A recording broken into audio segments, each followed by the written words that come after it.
Di sebuah desa kecil, hiduplah seorang pemuda bernama Raka. Sejak kecil ia tinggal bersama ibunya yang berjualan nasi pecel di pinggir jalan. Ayahnya telah meninggal ketika Raka masih duduk di bangku sekolah dasar. Meski hidup serba kekurangan, ibunya selalu berkata, "Masakan yang dibuat dengan hati akan selalu menemukan jalannya ke hati orang lain." Kalimat itu terus melekat dalam ingatan Raka. Setelah lulus SMA, Raka bercita-cita menjadi seorang chef profesional. Namun mimpinya dianggap terlalu tinggi oleh banyak orang. Mereka menertawakannya karena ia hanya anak penjual nasi pecel. Meski begitu, Raka tidak menyerah. Siang hari ia membantu ibunya berjualan. Malam hari ia belajar memasak. Dari buku bekas dan video yang bisa diakses dengan ponsel tuanya. Suatu hari, Raka diterima bekerja sebagai pencuci piring di sebuah restoran besar di kota. Ia tidak malu memulai dari bawah. Setiap selesai bekerja, ia diam-diam memperhatikan para chef memasak. Ia mencatat setiap teknik, bumbu, dan cara penyajian makanan. Melihat semangatnya, Chef Arman, kepala dapur restoran itu, mulai mengajarinya cara memasak. Namun, tidak semua orang menyukai perkembangan Raka, salah satu koki senior. Dimas, iri dan sering mempermalukannya di depan karyawan lain. "Orang sepertimu tidak akan pernah jadi chef," ejek Dimas. Ucapan itu memang menyakitkan. Tetapi Raka menjadikannya sebagai bahan bakar untuk terus belajar. Kesempatan besar datang ketika restoran mengadakan lomba menciptakan menu baru. Tiba-tiba salah satu peserta mengundurkan diri karena sakit. Chef Arman memberikan kesempatan kepada Raka untuk menggantikannya. Dengan penuh percaya diri, Raka menciptakan hidangan sederhana yang terinspirasi dari nasi pecel buatan ibunya. Ia memadukan resep tradisional dengan teknik memasak modern. Saat para juri mencicipinya, mereka terdiam. Rasa yang sederhana itu mampu membangkitkan kenangan masa kecil mereka. Tak disangka, Raka keluar sebagai pemenang. Menu ciptaannya menjadi menu andalan restoran dan menarik banyak pelanggan. Bahkan kisah perjuangannya dimuat di berbagai media. Beberapa tahun kemudian, Raka berhasil membuka restorannya. Sendiri yang mengusung cita rasa masakan Nusantara. Ia tidak hanya mengejar keuntungan, tetapi juga membuka sekolah. Memasak gratis bagi anak-anak kurang mampu yang memiliki mimpi seperti dirinya dahulu. Pada hari pembukaan sekolah memasak itu, ibunya datang dengan mata berkaca-kaca. "Akhirnya impianmu menjadi kenyataan," ucap sang ibu sambil memeluk Raka. Raka tersenyum dan menjawab, "Semua ini berawal dari dapur kecil kita. Bu, dari tangan ibu. Aku belajar bahwa makanan bukan hanya soal rasa, tetapi juga tentang kasih sayang dan harapan." Sejak saat itu, Raka dikenal bukan hanya sebagai chef hebat, tetapi juga sebagai sosok yang mengubah hidup banyak orang. Ia membuktikan bahwa kesuksesan tidak ditentukan oleh dari mana seseorang berasal, melainkan oleh kerja keras, ketekunan, dan keberanian untuk terus belajar. Raka tersenyum dan menjawab, "Semua ini berawal dari dapur kecil kita, Bu.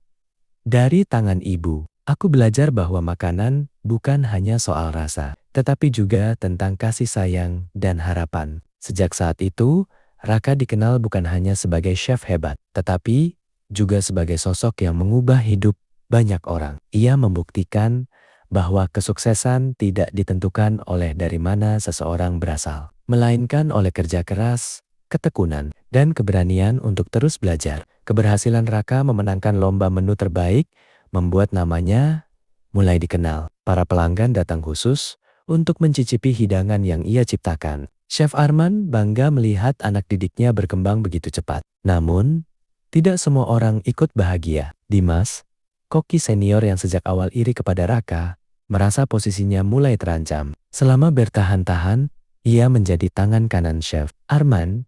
Kini perhatian pemilik restoran justru lebih banyak tertuju kepada Raka. "Aku sudah bekerja belasan tahun di sini. Masa anak baru yang dulu cuma tukang cuci piring bisa lebih dihargai daripada aku?" gerutu Dimas kepada rekannya. Rasa iri perlahan berubah menjadi kebencian. Suatu pagi, restoran mendapat kabar penting. Sebuah perusahaan kuliner internasional akan mengadakan kompetisi chef tingkat nasional. Pemenangnya akan mendapatkan beasiswa belajar memasak di luar negeri, sekaligus kontrak kerja dengan restoran berbintang. Chef Arman langsung menunjuk Raka sebagai salah satu wakil restoran. Aku percaya kemampuanmu, tapi ingat, kompetisi ini bukan hanya soal rasa, mentalmu juga akan diuji, pesan Chef Arman. Raka mengangguk penuh semangat. Di rumah, ia menceritakan kabar itu kepada ibunya. Sang ibu tersenyum bangga. Meski wajahnya terlihat pucat, ibu akan selalu mendoakanmu. Raka tidak menyadari bahwa ibunya diam-diam mulai sering menahan sakit di dadanya. Ia memilih menyembunyikannya agar anaknya tetap fokus mengejar impian. Persiapan lomba dimulai. Setiap hari, Raka datang paling pagi dan pulang paling malam. Ia mencoba puluhan resep, mempelajari teknik memasak baru, hingga berlatih mengatur waktu. Tangannya berkali-kali terkena cipratan minyak panas. Pisau beberapa kali melukai jarinya. Tetapi ia tidak pernah mengeluh. Chef Arman terus membimbingnya. Chef hebat bukan orang yang tidak pernah gagal. Chef hebat adalah orang yang selalu belajar dari setiap kesalahan. Kalimat itu terus terngiang di kepala Raka. Melihat perkembangan Raka, Dimas semakin panas. Suatu malam, saat semua orang pulang, Dimas diam-diam menukar bumbu rahasia yang telah disiapkan Raka untuk latihan keesokan harinya. Esok paginya, Raka mulai memasak seperti biasa. Begitu masakan selesai dicicipi, Chef Arman langsung mengernyit. Apa yang terjadi? Rasanya sangat asin. Raka terkejut. Itu tidak mungkin, Chef. Ia mencicipinya sendiri dan benar-benar kaget. Semua bumbunya berubah. Chef Arman tidak memarahinya, tetapi mengingatkan agar lebih teliti. Sementara itu Dimas hanya tersenyum puas dari kejauhan. Hari kompetisi pun tiba. Puluhan chef muda terbaik dari seluruh Indonesia berkumpul di sebuah gedung megah. Babak pertama berlangsung lancar. Raka berhasil lolos. Babak kedua jauh lebih sulit. Peserta harus memasak menggunakan bahan-bahan yang baru diumumkan. Beberapa menit sebelum perlombaan dimulai, saat kotak bahan dibuka, Raka menarik napas panjang. Ia mendapatkan ikan laut, jamur, rempah-rempah lokal, dan berbagai sayuran. Sebagian peserta terlihat panik. Namun Raka justru teringat masakan sederhana buatan ibunya. Ia mulai menggabungkan teknik modern dengan cita rasa Nusantara. Aroma masakannya memenuhi ruangan. Para juri mulai memperhatikannya. Ketika waktu habis, semua peserta menyajikan hidangan terbaik mereka. Salah satu juri berkata, "Masakanmu sederhana,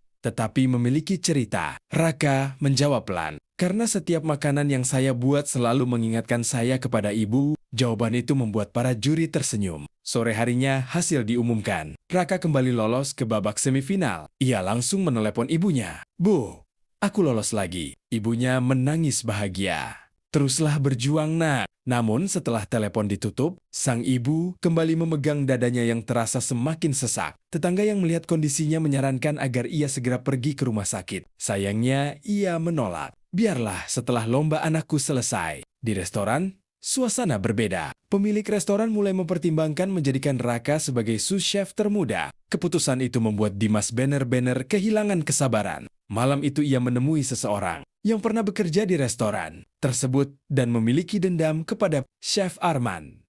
"Chef Arman, aku punya rencana," bisik Dimas. "Kalau berhasil, bukan cuma Raka yang hancur. Restoran ini juga akan kehilangan kepercayaan pelanggan." Orang itu tersenyum tipis. "Kalau begitu, kita mulai." Tanpa disadari siapapun, sebuah rencana besar sedang disusun untuk menjatuhkan Raka tepat sebelum babak semifinal dimulai. Raka sama sekali belum mengetahui bahwa ujian terberat dalam hidupnya baru saja dimulai. Semifinal kompetisi chef nasional tinggal 3 hari lagi. Raka terus berlatih tanpa mengenal lelah.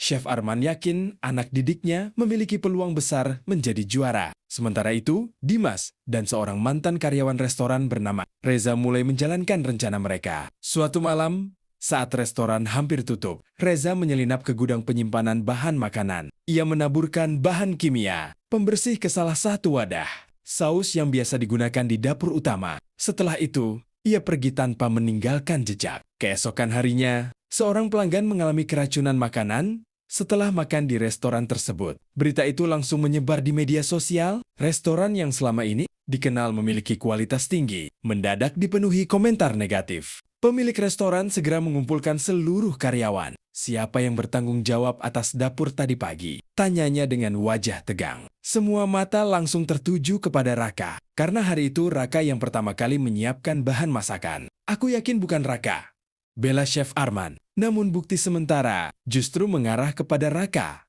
Kamera CCTV di area gudang ternyata mati sejak malam. Sebelumnya akibat kabel yang sengaja diputus oleh Reza. Dimas berpura-pura membela Raka. Mungkin Raka hanya tidak sengaja, Pak. Ucapan itu justru membuat semua orang semakin curiga. Dengan berat hati, pemilik restoran memutuskan menonaktifkan Raka sementara waktu sampai penyelidikan selesai. Raka tidak mampu berkata apa-apa. Ia hanya melepas seragam chef yang sangat ia banggakan. Saat keluar dari restoran, hujan turun sangat deras. Untuk pertama kalinya sejak mengejar impiannya, Raka menangis. Sesampainya di rumah, ia mendapati ibunya sedang duduk sambil memegangi dadanya. "Bu, kenapa?" Ibunya mencoba tersenyum. Ibu hanya sedikit lelah. Tetapi beberapa saat kemudian, sang ibu pingsan. Raka panik dan segera membawanya ke rumah sakit. Setelah dilakukan pemeriksaan, dokter menyampaikan kabar yang membuat dunia Raka seakan runtuh. Ibu mengalami gangguan pada jantung. Beliau membutuhkan tindakan medis secepatnya. Biaya pengobatan tidak sedikit. Tabungan, Raka hampir habis untuk membantu kebutuhan sehari-hari selama mengikuti kompetisi. Kini ia kehilangan pekerjaan, kehilangan nama baik, dan harus menyelamatkan nyawa ibunya. Malam itu, Raka duduk sendirian di lorong rumah sakit. Ia memandangi kedua tangannya yang selama ini digunakan untuk memasak. Apakah mimpiku benar-benar berakhir? Air matanya kembali jatuh. Di saat itulah, Chef Arman datang membawa sebuah kantong makanan hangat. "Aku tahu kau tidak bersalah." Raka menatap gurunya dengan mata berkaca-kaca. "Tapi semua bukti mengarah kepadaku, Chef." Chef Arman duduk di sampingnya. Dalam hidup, ada saatnya kebenaran kalah oleh fitnah. Tapi, percayalah, fitnah tidak akan bertahan selamanya. Beliau kemudian menyerahkan sebuah amplop. "Ini sedikit bantuan dari tabungan pribadiku untuk biaya rumah sakit." Raka menolak. "Aku tidak bisa menerima ini." Chef Arman tersenyum. "Dulu seseorang juga pernah membantuku ketika aku berada di titik terendah. Sekarang giliranku membantu muridku." Raka akhirnya menerima bantuan itu sambil menangis haru. Di sisi lain, Dimas mulai menikmati keberhasilannya. Ia yakin Raka tidak akan pernah kembali ke restoran maupun ke dunia kompetisi. Namun tanpa sepengetahuannya, seorang petugas keamanan restoran menemukan sebuah flash disk kecil yang terjatuh di area parkir belakang. Flash disk itu ternyata berisi rekaman dari kamera cadangan yang tidak diketahui siapapun. Di dalam rekaman tersebut terlihat seseorang memasuki gudang pada malam sebelum kejadian keracunan. Wajah orang itu belum terlihat jelas. Tetapi satu hal pasti, Raka mulai memiliki secercah harapan untuk membersihkan namanya. Keesokan paginya, Chef Arman kembali ke restoran. Wajahnya tampak lelah karena semalaman menjaga ibu Raka di rumah sakit. Di ruang keamanan, petugas menyerahkan sebuah flash disk yang ditemukan di area parkir belakang. "Chef, mungkin ini ada hubungannya dengan kejadian kemarin." Chef Arman segera membuka rekaman itu. Kamera cadangan memperlihatkan seorang pria bertopi memasuki gudang bahan makanan pada tengah malam. Meski wajahnya belum terlihat jelas, ada sesuatu yang menarik perhatian. Pria itu berjalan pincang. Chef Arman langsung teringat kepada Reza, mantan karyawan restoran yang mengalami cedera kaki akibat kecelakaan kerja beberapa tahun lalu. "Jangan-jangan ini memang ulah Reza," gumamnya. Sementara itu, Raka tetap menjaga ibunya di rumah sakit untuk membayar biaya pengobatan. Ia menjual motor kesayangannya satu-satunya, kendaraan yang menemaninya. Bekerja sejak menjadi pencuci piring. Saat menyerahkan kunci motor kepada pembeli, hati Raka terasa berat. Namun, ia tersenyum. Motor bisa dicari lagi, tapi ibu tidak tergantikan. Ucapan itu membuat pembeli terharu. Di restoran, Dimas mulai gelisah ketika mendengar adanya rekaman baru. Ia segera menghubungi Reza. "Kita harus menghancurkan rekaman itu sebelum semuanya terlambat." Namun, Reza justru panik. "Aku sudah tidak mau terlibat lagi. Uangmu tidak sebanding dengan risikonya." Dimas marah besar dan memutuskan bertindak sendiri. Malam harinya, ia menyelinap ke ruang keamanan untuk mengambil flash disk tersebut. Saat hampir berhasil, lampu mendadak menyala. Sedang mencari ini, suara Chef Arman membuat Dimas terkejut. Di belakang Chef Arman, berdiri pemilik restoran bersama dua petugas keamanan. Wajah Dimas langsung pucat. "Kenapa kamu berusaha mengambil barang bukti?" tanya pemilik restoran dengan nada tegas. Dimas tidak mampu menjawab. Di saat yang sama, ponsel Chef Arman berdering. Itu telepon dari rumah sakit. Dokter mengabarkan bahwa kondisi ibu, Raka, tiba-tiba memburuk dan harus segera menjalani operasi darurat. Chef Arman langsung berlari menuju rumah sakit, meninggalkan misteri yang belum sepenuhnya terungkap. Ia berjanji dalam hati, jika ibunya selamat, ia akan bangkit kembali, membersihkan namanya, dan membuktikan kepada semua orang bahwa kebenaran tidak akan kalah oleh kebohongan. Namun, saat lampu ruang operasi menyala, seorang pria misterius datang menghampiri Raka. "Aku tahu siapa yang menjebakmu," katanya pelan. Raka berdiri dengan wajah penuh harapan. "Siapa?" Pria itu menatap sekeliling sebelum berbisik. "Kalau kau ingin tahu semuanya, ikut aku." Malam sebelum kejadian keracunan, aku melihat Reza masuk melalui pintu belakang. Saat itu aku merasa ada yang aneh. Aku sempat menegurnya, tetapi dia mengatakan hanya ingin mengambil barang yang tertinggal. "Kenapa Bapak tidak melapor sejak awal?" Budi menundukkan kepala. "Karena aku diancam. Mereka bilang keluargaku akan celaka kalau aku membuka mulut." Raka terdiam. Kini ia yakin dirinya benar-benar dijebak. Di rumah sakit, operasi ibunya akhirnya selesai. Dokter keluar dari ruang operasi sambil tersenyum. Operasinya berjalan lancar. Kondisi beliau masih harus dipantau, tetapi sudah melewati masa kritis. Raka langsung sujud syukur. Air matanya mengalir tanpa bisa ditahan. Saat ibunya sadar beberapa jam kemudian, wanita itu menggenggam tangan Raka. "Ibu percaya, kamu tidak bersalah." Ucapan sederhana itu mengembalikan semangat yang hampir hilang. Sementara itu, di restoran, Dimas mulai kehilangan kendali. Pemilik restoran memerintahkan audit menyeluruh terhadap seluruh rekaman CCTV, data pembelian bahan makanan, dan akses gudang. Chef Arman juga menyerahkan flash disk yang ditemukan kepada pihak kepolisian untuk diperiksa. Merasa terpojok, Dimas menemui Reza. "Kita harus pergi dari kota ini." Reza menggeleng. "Aku lelah hidup dalam ketakutan. Aku tidak mau lari lagi. Kalau kau bicara, kita berdua habis." Reza menatap Dimas dengan kecewa. "Semua ini berawal dari rasa iri. Raka tidak pernah mengambil apapun darimu." Dimas terdiam. Untuk pertama kalinya, ia mulai menyadari bahwa kebenciannya telah menghancurkan banyak kehidupan. Keesokan harinya, pihak kepolisian memanggil Budi untuk dimintai keterangan. Dengan suara bergetar, ia menceritakan semua yang dilihatnya malam itu. Tidak lama kemudian, hasil pemeriksaan laboratorium terhadap saus yang menyebabkan keracunan juga keluar. Terbukti bahwa bahan berbahaya tersebut berasal dari cairan pembersih dapur yang sengaja dicampurkan dari luar. Artinya, kejadian itu bukan kecelakaan, melainkan sabotase. Chef Arman segera menelepon Raka. "Raka, kita mulai menemukan kebenarannya." Raka menutup telepon dengan mata berkaca-kaca. Untuk pertama kalinya sejak difitnah, ia melihat secercah cahaya di ujung jalan yang gelap. Namun, di tempat lain, seseorang yang selama ini menjadi dalang utama tersenyum tipis. "Aku tidak akan membiarkan semuanya terbongkar." Ia kemudian mengangkat telepon dan berkata,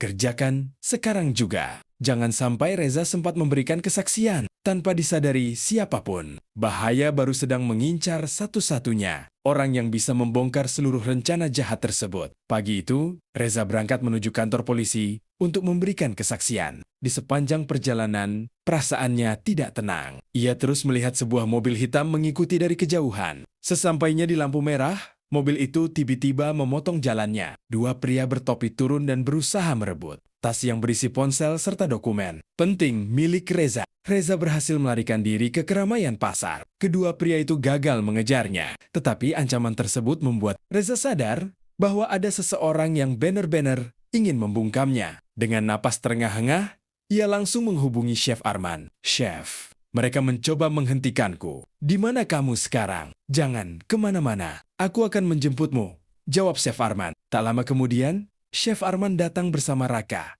Melihat Raka, Reza hanya bisa menundukkan kepala. "Maafkan aku. Semua ini terjadi karena keserakahanku." Raka memandangnya sejenak lalu berkata pelan, "Kalau kamu benar-benar ingin memperbaiki kesalahan, katakan yang sebenarnya." Reza mengangguk mantap. Mereka bertiga kemudian menuju kantor polisi dengan pengawalan petugas. Di ruang pemeriksaan, Reza menceritakan seluruh rencana Dimas. Ia mengaku menerima uang untuk menyusup ke restoran dan mencampurkan cairan pembersih ke dalam saus agar Raka dijadikan kambing hitam. Semua keterangannya dicatat sebagai bukti. Sore harinya, polisi mendatangi restoran dan membawa Dimas untuk dimintai keterangan. Seluruh karyawan terkejut melihatnya dibawa keluar dengan wajah pucat. Pemilik restoran menatap Dimas dengan kecewa. Aku memberimu kepercayaan selama bertahun-tahun. Ternyata kau mengkhianati restoran ini hanya karena iri. Dimas tidak mampu menjawab. Air matanya mulai jatuh. Penyesalan datang, tetapi semuanya sudah terlambat. Kabar itu segera sampai ke rumah sakit. Raka menghampiri ibunya yang masih dalam masa pemulihan. Bu, namaku mulai dibersihkan. Ibunya tersenyum haru. Ibu sudah bilang, nak, kebenaran mungkin terlambat datang, tapi tidak pernah salah alamat. Beberapa hari kemudian, pemilik restoran mengadakan pertemuan seluruh karyawan. Di depan semua orang, ia berdiri lalu berkata, mulai hari ini, Raka resmi kembali bekerja. Bukan sebagai pencuci piring, bukan sebagai asisten, tetapi sebagai sous chef restoran ini. Semua orang bertepuk tangan. Chef Arman tersenyum bangga. Namun, sebelum Raka sempat menikmati kebahagiaan itu, sebuah surat resmi datang dari panitia kompetisi chef nasional. Raka membukanya dengan tangan gemetar. Isi surat itu membuat semua orang terdiam. Panitia memutuskan bahwa Raka didiskualifikasi karena kasus keracunan yang sebelumnya sempat mencoreng namanya. Meskipun kini ia telah dinyatakan tidak bersalah. Impian yang hampir berhasil diraihnya kembali berada di ujung tanduk. Surat diskualifikasi itu membuat suasana restoran mendadak hening. Raka hanya menatap kertas di tangannya. Mimpi yang telah diperjuangkan bertahan-tahan kembali terasa menjauh. Aku sudah berusaha sekuat tenaga, Chef. Ucap Raka lirih. Chef Arman menepuk bahunya. Perjuanganmu belum selesai. Kalau keputusan itu tidak adil, kita akan memperjuangkannya. Keesokan harinya, Chef Arman dan pemilik restoran menemui panitia kompetisi. Mereka membawa semua bukti bahwa Raka telah dinyatakan tidak bersalah dan menjadi korban fitnah. Namun, ketua panitia berkata, kami memahami situasinya, tetapi sesuai aturan, keputusan diskualifikasi tidak bisa dibatalkan begitu saja. Raka yang mendengar keputusan itu hanya mengangguk. Meski kecewa, ia tidak ingin memaksa. Saat hendak meninggalkan gedung, seorang juri senior menghampirinya. Raka, aku masih ingat masakanmu. Rasanya tidak hanya enak, tetapi juga punya cerita. Jangan berhenti memasak hanya karena satu kegagalan. Ucapan itu kembali membangkitkan semangatnya. Beberapa hari kemudian, restoran tempat Raka bekerja mendapat undangan mengikuti Festival Kuliner Nusantara, sebuah acara bergengsi yang dihadiri chef terkenal, investor, dan pemilik restoran dari berbagai daerah. Pemilik restoran langsung menunjuk Raka sebagai chef utama. Ini kesempatanmu membuktikan kemampuanmu di depan semua orang. Raka menerima kepercayaan itu dengan penuh tanggung jawab. Selama 2 minggu, ia bersama tim menyusun sebuah menu spesial. Ia memilih mengangkat masakan sederhana yang dulu dijual ibunya, lalu memadukannya dengan teknik memasak modern. Ibunya yang kini mulai pulih ikut memberikan saran. Jangan hilangkan cita rasa kampung kita. Nah, itulah yang membuat masakanmu berbeda. Raka tersenyum. Baik, Bu. Aku ingin semua orang tahu bahwa masakan sederhana Indonesia bisa berdiri sejajar dengan masakan kelas dunia. Hari festival pun tiba. Puluhan stand dari restoran terbaik memenuhi arena. Aroma berbagai hidangan memenuhi udara. Saat giliran Raka memasak, banyak pengunjung berkumpul menyaksikan. Dengan tenang, ia mengolah setiap bahan, menyajikannya dengan rapi. Lalu memberikan sentuhan terakhir berupa sambal khas resep ibunya. Para juri mulai mencicipi. Beberapa detik kemudian, salah satu juri saling berpandangan dengan juri lainnya. Saya belum pernah merasakan perpaduan rasa seperti ini, kata salah seorang juri. Di antara kerumunan, seorang pria parubaya yang mengenakan jas memperhatikan Raka dengan penuh minat. Ia adalah pemilik jaringan restoran ternama yang sedang mencari chef berbakat. Pria itu tersenyum tipis. Anak muda ini punya masa depan yang luar biasa. Tanpa disadari Raka, festival itu akan menjadi titik balik terbesar dalam hidupnya. Sorak tepuk tangan memenuhi arena Festival Kuliner Nusantara. Hidangan Raka berhasil menjadi pusat perhatian. Perpaduan resep tradisional warisan, ibunya dengan teknik memasak modern membuat para juri terkesan. Beberapa jam kemudian, tibalah saat pengumuman pemenang. Juara pertama Festival Kuliner Nusantara tahun ini adalah Chef Raka. Raka terdiam beberapa saat. Air matanya menetes ketika namanya dipanggil. Ia berjalan ke atas panggung sambil teringat perjalanan hidupnya sebagai pencuci piring. Fitnah yang hampir menghancurkan mimpinya. Hingga perjuangan merawat ibunya. Saat menerima piala, ia berkata, Penghargaan ini saya persembahkan untuk ibu saya dan semua orang yang tidak pernah berhenti percaya kepada saya. Seluruh ruangan berdiri memberikan tepuk tangan. Setelah acara selesai, pria berjas yang sejak tadi memperhatikan Raka menghampirinya. Perkenalkan, saya Surya Wijaya, pemilik jaringan restoran Bintang Rasa. Raka terkejut. Nama itu sangat terkenal di dunia kuliner. Saya mengikuti perjalananmu sejak kasus di restoran itu. Banyak orang menyerah ketika difitnah. Tetapi kamu memilih bangkit. Pak Surya lalu menyerahkan sebuah kartu nama. Saya ingin menawarkanmu menjadi eksekutif chef di restoran baru kami. Raka terdiam. Tawaran itu adalah impian banyak chef muda. Namun wajah Raka justru tampak ragu. Terima kasih atas kepercayaannya. Pak, tapi saya tidak bisa memberikan jawaban sekarang. Pak Surya tersenyum. Saya akan menunggumu selama 3 hari. Malam itu, Raka menceritakan tawaran tersebut kepada Chef Arman. Apa yang harus saya lakukan, Chef? Restoran ini sudah seperti rumah bagi saya. Chef Arman tersenyum bangga. Seorang guru akan bahagia jika muridnya tumbuh lebih tinggi darinya. Jangan takut melangkah.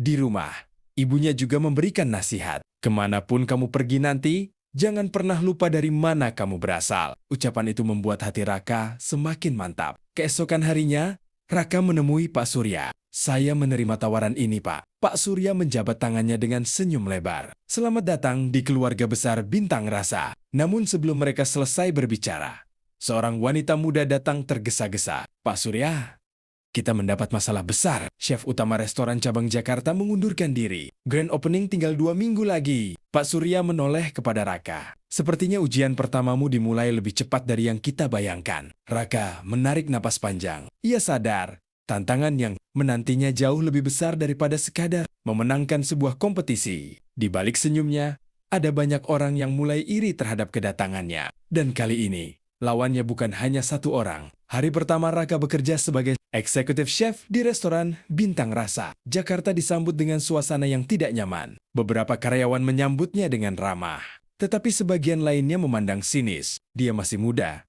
Kenapa langsung jadi eksekutif chef? Bisik salah seorang koki. Raka mendengar bisikan itu, tetapi memilih tetap tersenyum. Ia memperkenalkan diri kepada seluruh tim. Saya datang bukan untuk merasa lebih hebat. Saya ingin kita tumbuh bersama dan menjadikan restoran ini yang terbaik. Sayangnya, tidak semua orang menyukai sikap rendah hatinya. Di antara para koki, ada seorang sous chef bernama Kevin. Selama 5 tahun, Kevin berharap jabatan eksekutif chef akan menjadi miliknya. Kehadiran Raka membuat harapannya pupus. Dia hanya beruntung, gumam Kevin. Pak Surya mengumpulkan seluruh tim. 2 minggu lagi, grand opening. Kita akan kedatangan kritikus kuliner, investor, dan tamu penting. Tidak boleh ada satu kesalahan pun. Semua mengangguk. Raka langsung menyusun pembagian tugas. Ia bahkan ikut membersihkan dapur dan membantu menyiapkan bahan makanan. Melihat itu, beberapa staf mulai menghormatinya. Jarang ada eksekutif chef yang mau turun langsung seperti ini, kata salah satu karyawan. Namun Kevin semakin kesal karena banyak orang mulai menyukai Raka. Beberapa hari kemudian, Raka menciptakan menu andalan baru.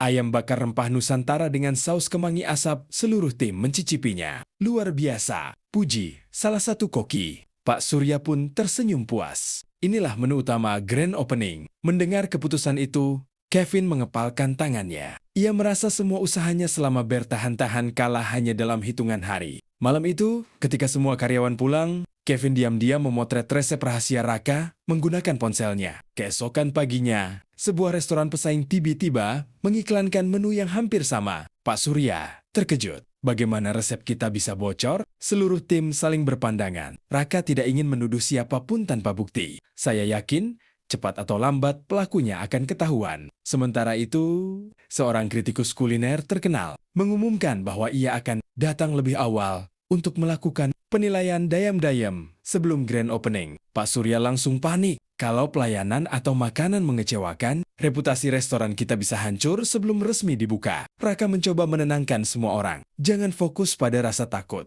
Fokuslah memberikan yang terbaik. Namun tanpa diketahui Raka, Kevin telah menyiapkan rencana lain yang jauh lebih berbahaya. Ia berbisik kepada seseorang melalui telepon. Besok saat makan siang, semuanya akan dimulai. Raka yang sedang memeriksa bahan makanan sama sekali tidak menyadari bahwa ujian terberatnya sebagai eksekutif chef tinggal menghitung jam. Keesokan harinya, seluruh tim restoran Bintang Rasa bekerja lebih awal. Raka memeriksa setiap bahan, memastikan semuanya segar dan berkualitas. Ia tidak ingin mengecewakan tamu, siapapun mereka. Tanpa diketahui para karyawan, seorang pria berpakaian sederhana memasuki restoran. Ia memesan menu andalan sambil duduk di sudut ruangan. Tak seorang pun menyadari bahwa pria itu adalah kritikus kuliner terkenal yang datang melakukan penilaian rahasia. Di dapur, Kevin mulai menjalankan rencananya. Saat Raka sibuk mengawasi proses memasak, Kevin diam-diam memerintahkan seorang pegawai baru mengambil stok daging yang kualitasnya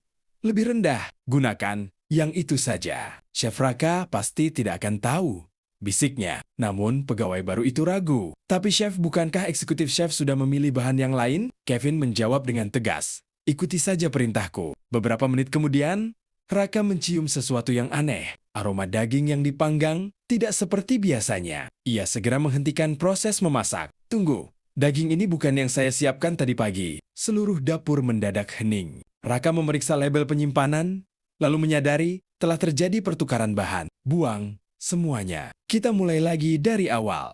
Salah satu koki panik, tapi waktunya tinggal sedikit, chef. Raka menarik napas panjang. Lebih baik terlambat beberapa menit daripada menyajikan makanan yang mengecewakan pelanggan. Seluruh tim akhirnya bekerja lebih cepat. Melihat ketenangan Raka, para karyawan kembali bersemangat. Di ruang makan, kritikus kuliner memperhatikan semuanya. Mulai dari pelayanan hingga cara tim dapur mengatasi masalah. Tak lama kemudian, hidangan baru selesai disajikan. Pria itu mencicipi perlahan. Ia terdiam beberapa saat, lalu tersenyum tipis. Rasa yang luar biasa dan dibuat dengan penuh tanggung jawab. Setelah membayar makanannya, ia menghampiri Pak Surya. Perkenalkan, saya Adrian, kritikus kuliner yang dijadwalkan datang minggu depan. Pak Surya terkejut. Saya sengaja datang lebih awal. Lanjut Adrian. Hari ini, saya melihat sesuatu yang lebih penting daripada makanan lezat. Saya melihat seorang pemimpin yang tidak mengorbankan kualitas demi kecepatan. Raka hanya tersenyum rendah hati. Sebelum pergi, Adrian berkata, saya akan menulis ulasan yang jujur.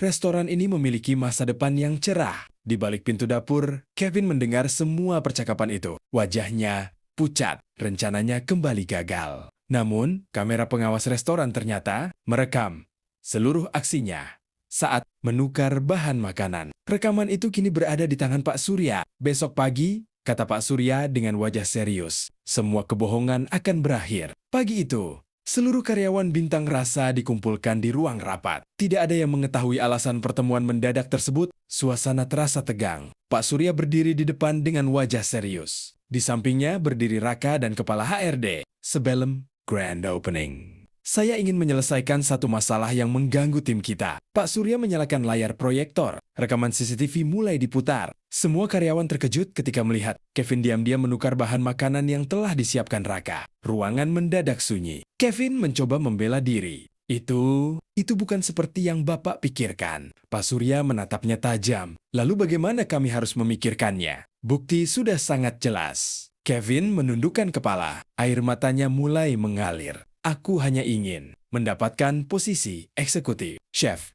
aku sudah bekerja bertahun-tahun. Tapi ketika Raka datang, semua perhatian langsung tertuju padanya. Aku iri dan aku kehilangan akal sehat. Raka melangkah mendekati Kevin. Aku tidak pernah menganggapmu musuh. Kevin semakin menyesal. Aku yang menjadikanmu musuh. Pak Surya akhirnya mengambil keputusan. Kevin, mulai hari ini kontrak kerjamu kami akhiri. Namun kami tidak akan melaporkanmu ke polisi. Karena tidak ada kerugian yang terjadi. Jadikan ini pelajaran untuk hidupmu. Kevin mengangguk sambil menangis. Saya minta maaf kepada semua orang, terutama kepada Chef Raka. Raka menjabat tangan Kevin. Aku memaafkanmu. Semoga setelah ini kamu bisa memulai hidup yang lebih baik. Melihat sikap Raka, seluruh karyawan memberikan tepuk tangan. Mereka semakin menghormatinya, bukan hanya karena keahliannya memasak, tetapi juga karena ketulusan hatinya. Seminggu kemudian, tibalah hari grand opening restoran Bintang Rasa. Ratusan tamu memenuhi restoran. Investor, wartawan, influencer kuliner, hingga para chef ternama hadir untuk menyaksikan pembukaan restoran tersebut. Raka memimpin seluruh tim dapur dengan tenang. Semua hidangan keluar tepat waktu. Pelayanan berjalan lancar tanpa kesalahan sedikit pun. Saat menu utama disajikan, para tamu memberikan pujian. Masakannya luar biasa, presentasinya elegan, tetapi tetap memiliki cita rasa Indonesia. Pak Surya tersenyum bangga melihat restoran dipenuhi pelanggan yang puas. Menjelang akhir acara, kritikus kuliner Adrian naik ke atas panggung. Hari ini saya tidak hanya mencicipi makanan yang lezat, saya juga melihat kepemimpinan, kejujuran, dan kerjasama yang luar biasa. Restoran Bintang Rasa layak menjadi salah satu restoran terbaik tahun ini. Seluruh ruangan bergemuruh oleh tepuk tangan. Di tengah kebahagiaan itu, Raka melihat ibunya duduk di barisan depan, sambil tersenyum bangga. Ia teringat perjuangan dari dapur sederhana, di kampung hingga berdiri di panggung. Kehormatan sebagai seorang eksekutif chef. Dalam hati ia berjanji, keberhasilan ini bukanlah akhir perjalanan, melainkan awal untuk mewujudkan mimpi yang lebih besar. Keberhasilan Grand Opening. Restoran Bintang Rasa menjadi berita utama di berbagai media kuliner. Nama Raka kini dikenal sebagai chef muda berbakat yang berhasil mengangkat cita rasa masakan Indonesia ke tingkat yang lebih tinggi. Suatu pagi, Pak Surya memanggil Raka ke ruangannya. Raka, dalam beberapa bulan terakhir, kamu telah membuktikan bahwa kamu bukan hanya pandai memasak, tetapi juga mampu memimpin sebuah tim. Raka tersenyum rendah hati. Semua ini berkat kepercayaan Bapak dan bimbingan Chef Arman. Pak Surya menggeleng pelan. Kerendahan hatimu itulah yang membuatmu pantas berada di posisi ini. Beliau kemudian menyerahkan sebuah map berwarna biru. Aku ingin kamu memimpin proyek restoran baru kita. Tapi, kali ini berbeda. Restoran itu akan mengusung tema warisan rasa Nusantara. Semua resep tradisional dari berbagai daerah akan dikembangkan tanpa menghilangkan cita rasa aslinya. Raka menerima map itu dengan tangan bergetar. Terima kasih atas kepercayaannya, Pak. Beberapa bulan kemudian, restoran baru resmi dibuka. Menu andalannya berasal dari resep-resep sederhana yang dipelajari Raka sejak kecil bersama ibunya. Yang membuat restoran itu berbeda adalah sebuah tulisan besar di pintu masuk. Setiap masakan memiliki cerita, dan setiap cerita layak dikenang. Restoran itu tidak hanya menjadi tempat makan, tetapi juga tempat belajar. Raka membuka program pelatihan gratis bagi anak-anak muda dari keluarga kurang mampu yang bercita-cita menjadi chef. Aku pernah memulai sebagai pencuci piring, kata Raka kepada murid-muridnya. Jangan pernah malu memulai dari bawah. Chef Arman yang hadir sebagai tamu, kehormatan tersenyum bangga melihat muridnya telah tumbuh menjadi sosok yang menginspirasi banyak orang. Di rumah, ibunya kini telah sehat dan tidak lagi berjualan nasi pecel setiap hari. Namun sesekali beliau tetap memasak untuk mengenang masa-masa sulit. Suatu sore, Raka ikut membantu ibunya di dapur. Ibunya tersenyum sambil berkata, "Masih ingat saat dapur kita hanya beratapkan seng bocor?" Raka tertawa. Kalau bukan karena dapur sederhana itu, mungkin aku tidak akan pernah menjadi chef. Mereka berdua saling tersenyum, mengenang perjalanan panjang yang penuh air mata dan perjuangan. Beberapa bulan kemudian, Raka menerima penghargaan Chef Inspiratif Indonesia atas dedikasinya dalam mengembangkan kuliner Nusantara dan membantu generasi muda meraih impian. Saat memberikan pidato, Raka berkata, "Dulu saya berpikir bahwa kesuksesan adalah memiliki restoran besar, tapi sekarang saya sadar, kesuksesan yang sebenarnya adalah ketika kita mampu membuka jalan bagi orang lain untuk meraih mimpi mereka." Seluruh hadirin berdiri memberikan tepuk tangan meriah. Di antara mereka, Chef Arman dan Ibu Raka menangis haru. Perjalanan Raka membuktikan bahwa mimpi tidak ditentukan oleh keadaan, melainkan oleh keberanian untuk terus melangkah. Dari dapur sederhana yang penuh keterbatasan, lahirlah seorang chef yang bukan hanya dikenal karena kelezatan masakannya, tetapi juga karena ketulusan hati dan semangatnya dalam menginspirasi sesama. Tamat, pesan moral. Jangan pernah menyerah pada keadaan. Kerja keras, kejujuran, kerendahan hati, dan doa orang tua adalah resep terbaik untuk meraih kesuksesan yang sesungguhnya. Terima kasih telah menonton video saya. Jangan lupa selalu dukung saya dengan cara subscribe, like, komen, dan share ya teman.